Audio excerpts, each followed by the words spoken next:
Hello AS, welcome to your final video on research methods.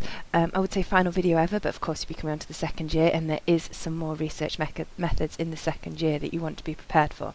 However, nice simple one for today because we're going to do some revision in class as well.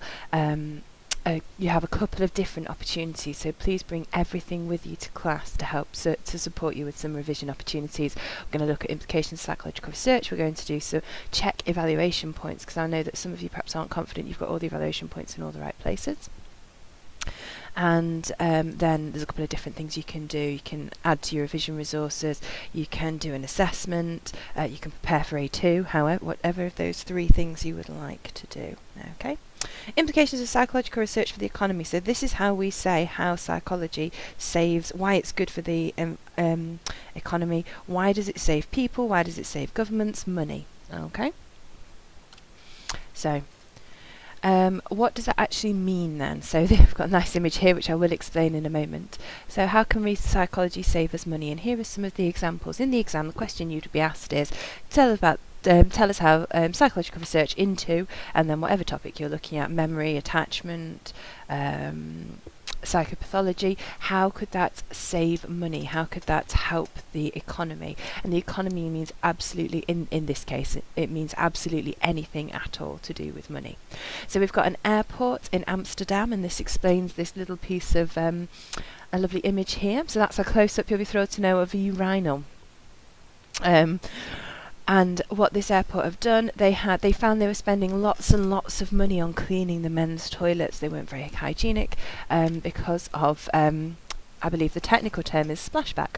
So what they did, particularly urinals, so what they did is they read about some research which suggests, or they conducted some research which suggests that men liked to be able to aim at an image, or aim at something, and if they were given that, then it was more likely their whole aim in general it would improve. There'd be less urine other places, it would all end up in the urinal, which is of course what everybody wants. So just here there is a little picture of a fly. So that's not a real fly. Just here's a little picture of a fly, and the idea is that there was a piece of research that was conducted, and I think I've linked it below, that tells you exactly where it is most useful for a stream of urine to be angled to reduce splashback as much as possible. It's amazing what research they'll fund. Now of course that isn't necessarily psychological research, and it isn't also necessarily any research that we'll cover in A-level. It's to give you an idea of how you are then going to frame your answers around different topics. So you won't necessarily be expected to talk about this airport in your exam, it's just me giving an example. So a piece of research was conducted which suggests that men like to aim the stream of urine at a particular target, I suppose, and that also the certain place where is the best point in the urinal to get them to aim to reduce the amount of splashback. And because of that, now in the airports they've done lots of things. So you could talk about the idea that they've saved the amount of money that they need to spend on cleaners cleaning the toilets, therefore the cleaners are able to spend more time cleaning other areas of the airport, so the airport generally looks nicer, is better presented, so more people want to go to fly from there, so then that means that more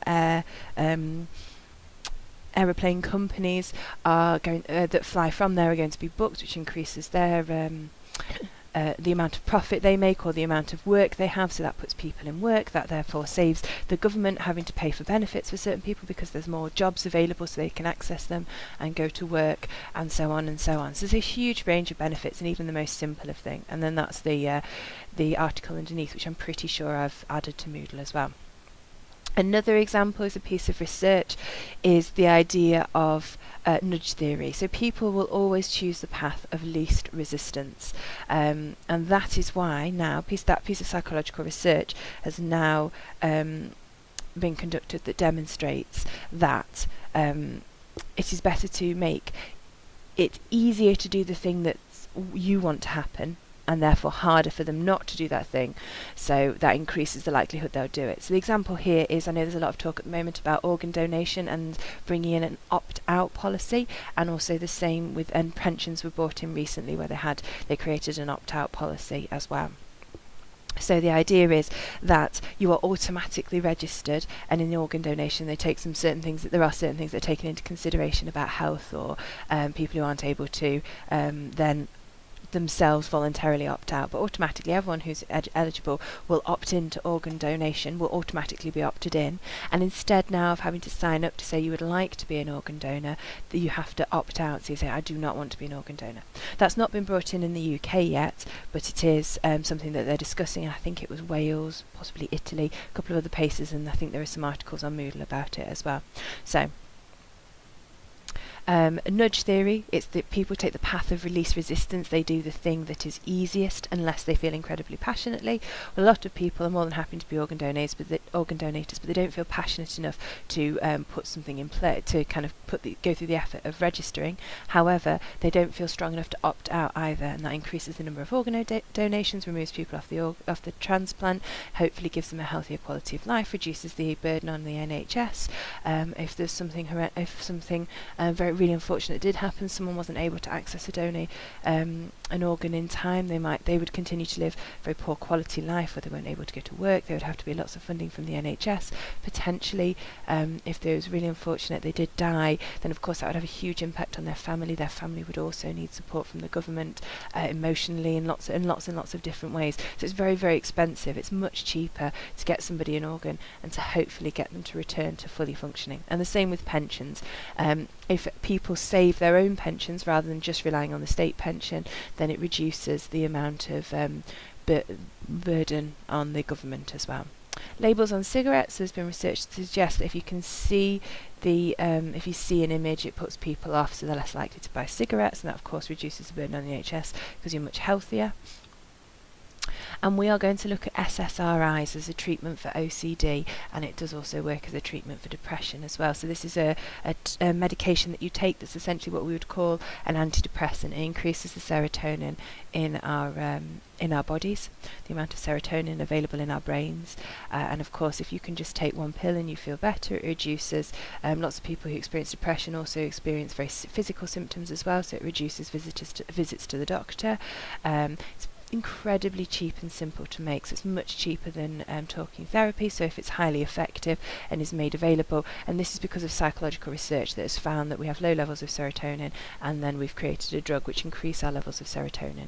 So that's how it saves us lots of money, increases people's quality of life. Most importantly, the one that usually it links back to is that people can go back to work, and of course that reduces the amount of benefits, increases the UK's productivity, saves time with people who are in work taking time off work. So if they're absence costs a lot of money in the UK.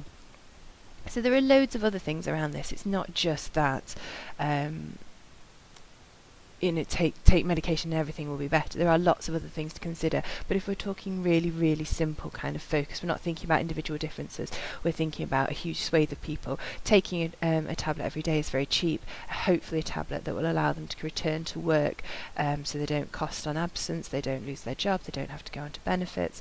Generally, not always, but statistically we do find people on benefits perhaps have more health conditions. They might need to access support for other things such as food, benefits aren't always enough, so there are food banks, wouldn't need to be food banks, all of those different things. It's not as simple as that, but that's the idea. And cognitive interview. So cognitive interview is something else you're going to look at, which is a much more effective way of collecting information from eyewitnesses in a crime, and it's much more accurate. Now, if we're able to interview people and get more accurate information very quickly, then that reduces the length of time that the police have to interview people. It increases the accuracy. We're less likely to go through arrest people falsely, go through false court cases where people are found to be innocent. We can identify the perpetrator much quickly and get them brought to justice much quickly, so it saves lots and lots of money there as well. And then of course you could argue as well, because it doesn't take so long to kind of build up evidence around a case, there's less false trials, less time, police wasting their time doing that. There's more time for them to be on the streets preventing crime rather than dealing with it, which is much more positive, and that's what we want. And of course then there's loads of economic implications around that as well. Okay, right. what I would like you to do, just make some really brief notes on that. So you must bear in mind that if a piece of psychological research has helped develop something which has helped us in some way have a positive impact and save money, and it can be the opposite way around as well, because cigarette labels have been found to not be effective. So after a while, it's what we call shot tactics. If you buy them every single day, then they stop being effective. And people just continue to smoke, so it's actually a waste of time to put the policy through, perhaps. Anything like that. Okay, so it can be the opposite. You could argue that it has an impact on the economy in a negative way, which shocking to know that psychology has some kind of negative impacts, but there you go. So what I'd like to do on Moodle is read the article New Mums Offered Shopping Vouchers to Help Improve Breastfeeding. So to encourage them to breastfeed. And this has some positives and negatives. So it has some really positive impacts on the economy, but it could also potentially have some quite negative impacts on the economy as well. So I'd like to think of as many ways as this would save money as possible, and you can also consider the ways that it might cause additional problems that might be quite costly as well.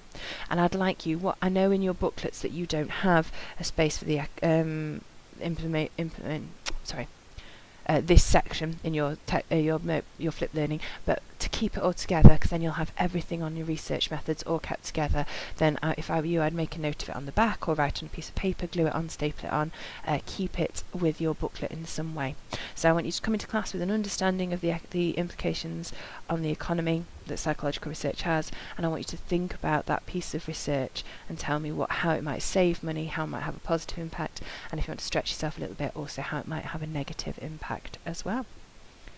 Otherwise, all there is to say is congratulations on surviving the AS Year 1 research methods, and we'll be moving on to biopsychology. So we're adding to what you looked at with Andy at the start of the year. We'll be adding to that after this. Well done.